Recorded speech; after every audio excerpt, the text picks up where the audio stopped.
My name is Emily, I'm 32, and I live in a cozy town about an hour's drive from Seattle. Each morning, I brew a strong cup of coffee, check the local forecast, and stroll to my office, just a short walk from my apartment. I'm a co founder of a biotech startup focused on medical innovation, a role that's tough to sum up, especially for folks who picture office life as endless paperwork. My family never quite grasped what I do, or maybe they just didn't care to try. To them, I've always been the quirky younger sister, the one in plain clothes, no makeup, forever tethered to my laptop or rushing to meetings. My older sister, Sarah, 3 years my senior, is their golden child. Poised, elegant, and effortlessly charming, she's the star in every family snapshot, while I'm barely a blur in the background. At holiday gatherings, whether it's Thanksgiving or the 4th of July, relatives swarm Sarah with compliments. Sarah, that dress is gorgeous. Or, Sarah, your new boyfriend's a surgeon? Wow. Me? If anyone notices, it's a half-hearted, Emily's doing something in biotech, right? Like I'm a footnote in their story. I used to hope that if I worked hard enough, stayed quiet, and carried the weight, my parents would one day look at me with the same pride they showered on Sarah. But no. The praise, the expectations, the warmth. It all went to her. I was just distant, serious, hard to connect with. They never knew I'd stayed up past midnight at the office, managing a crisis for a $2 million public health initiative. They never asked what it was like to build a company from the ground up with 3 college buddies. When folks ask about my family, I offer a small smile and say, "We haven't talked in a while. It's no big deal."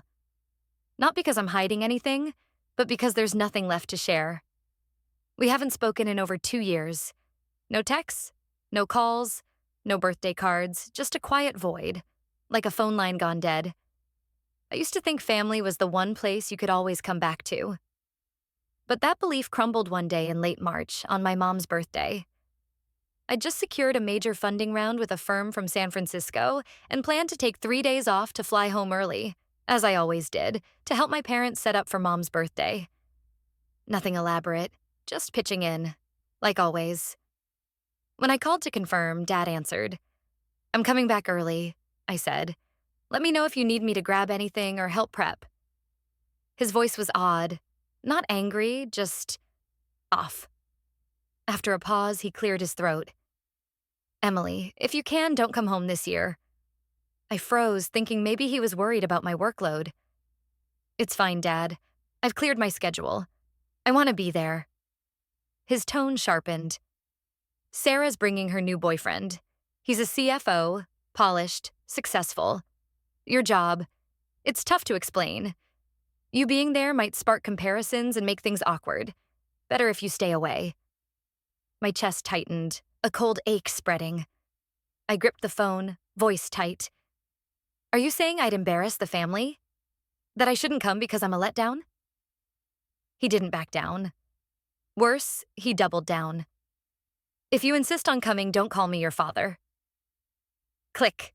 No hesitation, no second chance. My apartment fell silent. The coffee mug in my hand was cold. I stared into space, the world splitting open with his words. I didn't cry. I just sat there, realizing I was no longer part of the family I'd fought so hard to hold together. I sank into my favorite armchair by the window. Early spring light filtering through the blinds, unable to thaw the chill inside me. Dad's words looped in my head. "If you insist on coming, don't call me your father." My hands shook, not from anger, but from a deeper wound. I'd always thought, even if I'd never be loved like Sarah, I was still their daughter. I was wrong. I stood, walked to my desk, and opened my laptop. For 2 years, I'd been wiring money to my parents every month. Electricity, water, internet, even their streaming subscriptions. About $6,000 monthly, not counting extras when Mom mentioned a broken dishwasher or Dad's truck needed repairs. They never asked if I could afford it. They'd just say, "Sarah's struggling since she switched jobs. If you can help, that'd be great." And I did, silently, as if it was my job, an unwritten contract I'd signed when I started earning. I pulled up my bank app and scrolled through the transactions.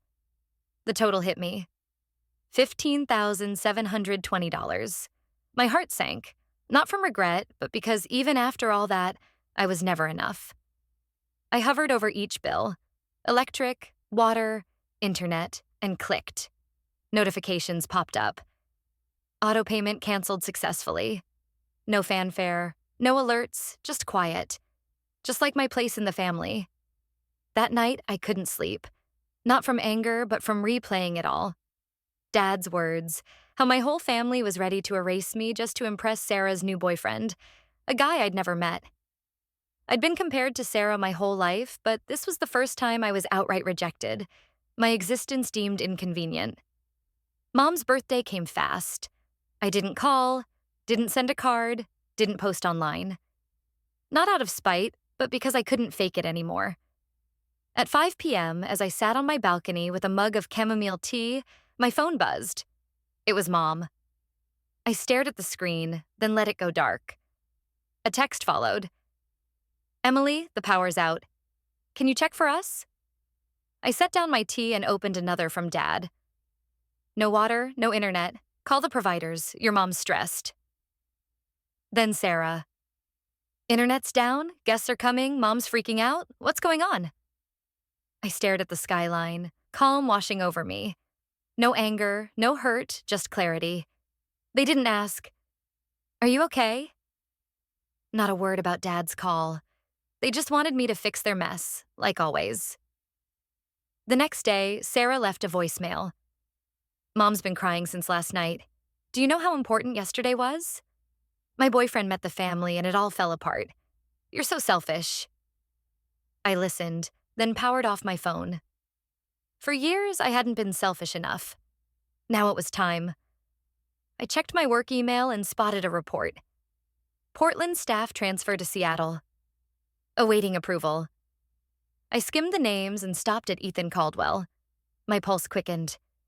Just days ago, Mom had mentioned him, Sarah's boyfriend, head of finance at a Portland firm, moving to Seattle. I chuckled softly. The world was small. I opened the file. Approver, Emily Harper, co-founder. My family had no idea I ran this company. They thought I was just some desk clerk. I sat at my desk, hand on the mouse, a hollow feeling in my chest. Nearly $16,000, sent month after month. No delays, no reminders. Not once had they said, "Thank you." I remembered a late-night call from Mom a year back. "Emily, the garage flooded. Can you call someone? Sarah's away with her boyfriend. You're the only one left." It sounded innocent, but it stung. I wasn't a daughter to them, just the fix-it person when their real daughter wasn't around. Now, being told I'd tarnished the family image, I finally got it. All those years, nothing I did was met with love. I was only remembered for bills or emergencies. My phone lit up again.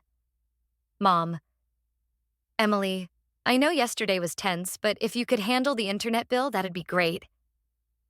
Sarah's trying to keep the guests calm. I smirked. Life's finest irony. I opened the transfer email again. Ethan Caldwell's resume was impeccable, the kind Sarah would swoon over. Educated, accomplished, charming. His photo jogged a memory. We'd met briefly at a conference 6 months ago. He'd seemed polished, a perfect fit for Sarah's world. I didn't plan to do anything. I just let things unfold. By 9 a.m., the text rolled in. "Mom.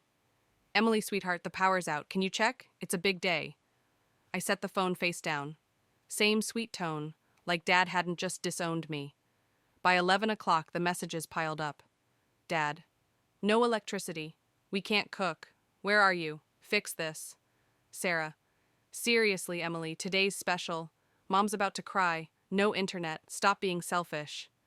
I sipped my coffee, the chaos unfolding exactly as I'd expected. No power, no water, no internet. Just like when I stopped paying later. At a team meeting, my Aunt Laura, who works in our Portland office, pulled me aside. "You didn't call for your mom's birthday," she said, not accusing, just curious. "What happened? You've never missed it." I took a breath, voice steady. "Dad said I'd make the family look bad. Told me if I came I shouldn't call him my father." What do you think I should do? Laura's face fell. In the background, I heard Ethan's voice during a staff intro. Emily? Emily Harper? I nodded. He turned to the room. She's my direct superior and approved my transfer to Seattle. Silence. Sarah's jaw dropped. My parents froze. I said calmly, "Hope your introduction goes well," and hung up. After the call, I set my phone down. Outside, the city hummed. My family's perfect facade had cracked, and they couldn't stop it. Sarah, who once told Mom I should pick an easier job to explain, stood frozen by an unlit birthday cake. She'd worked so hard to dazzle Ethan with a flawless family, but he'd called me his boss in front of everyone. Later, Sarah texted, a messy mix of fury and desperation. "You knew, didn't you? You let it happen at the party. Mom's been crying. Ethan's rattled. Was that cruel?" I sipped ginger tea on my couch, steam easing the knot in my throat. I felt no joy, no guilt, just calm. Around 10 p.m., Ethan emailed, "Emily, I'm sorry I didn't know sooner. I respect your work. I can't stay with someone who lacks basic respect. I'm ending things with Sarah. Thank you for staying silent yesterday. Your leadership, quiet, strong, fair, inspires me." I read it twice, leaning back. I wasn't glad Sarah got dumped. It just felt right. Someone finally saw what I'd endured, the slights I was told I overreacted to. I replied, "Ethan, you left because of who Sarah is. Maybe you saw it clearly for the first time." The next morning, my parents showed up at my door, unannounced. Mom held a small tote, her face worn. Dad's arms were crossed, his eyes less sharp but still hard. I opened the door, said nothing. "Hi, sweetie," Mom rasped, like she'd been traveling. "Can we talk?" I stepped aside, no hugs, just heavy silence. I poured water, set out glasses, and waited. Mom jumped in. "We've thought it over. You're doing well. Your job's great. We're hoping you could chip in monthly, $2,000 for living costs, insurance, retirement." I looked at them. "If Sarah contributes $1,000, I'll consider it. But I want a contract stating that when you pass, all assets, including the house, go to me." Dad's face reddened. "Conditions? For your own parents?" I didn't flinch. "Not conditions, principles. I've spent $16,000 over 2 years, unacknowledged. If you want more, things change." Dad froze, lips tight. Mom tugged his arm. "Let's go." I walked them out, no goodbyes. The door closed, a soft breeze drifting in. Another chapter ended, and I wrote the final line. They never reached out again, no calls, no texts, no apologies. I stopped feeling guilty. I stopped thinking I was wrong for saying no to being their ATM, their fallback. Love isn't measured in payments or forced through duty. If affection only exists when bills are paid, it's not family, it's a deal. Months later, at a cafe near my office, I sat by the window. A wooden sign read, "Home is not always a place. Sometimes it's a choice." Sipping a latte, I reflected. I'd once believed staying quiet and responsible would earn me a place. I regretted not realizing sooner that I deserved more. Real family sees you as a person, not a wallet, not a backup. Some may call my choice harsh, but step into my shoes. The daughter sidelined for not being impressive, who paid thousands in silence, unloved. Setting boundaries and choosing self-respect isn't selfishness. It's growth. I didn't seek revenge. I chose silence to affirm my worth. And sometimes that's the first step to true peace. What do you think of Emily's choice? Was she too harsh, or was she protecting herself after years of being overlooked? What do you think of Emily's choice? Was she too harsh, or was she protecting herself after years of being overlooked?